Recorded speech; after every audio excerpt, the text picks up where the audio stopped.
છોટાઉદેપુરનો જંગલ વિસ્તાર કેસરી કેસુડાના ફૂલોથી ખીલી ઉઠ્યો છે।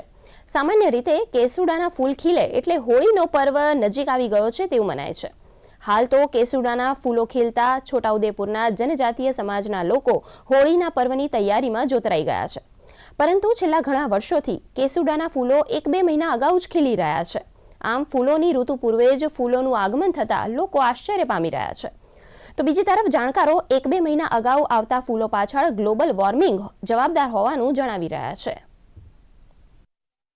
જે હોળીવાળો સમયગાળો માર્ચ મહિનાની આસપાસ આવતો હોય છે, એ સમયગાળો એ દરમિયાન જ જોવા મળતા હોય છે આમદોર પર।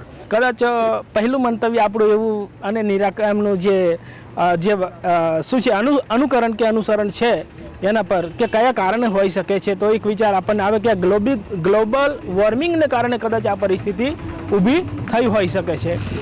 બાકી આમદોર પર જે કેસુડા છે એ કેસુડા એકદમ હોળીનો સમય આવે અને બિલકુલ એક્ઝેક્ટ તે જ સમયે ભરપૂર માત્રામાં જાણે એમ ખીલી ઉઠતા હોય એવી રીતના ખીલી ઉઠે છે।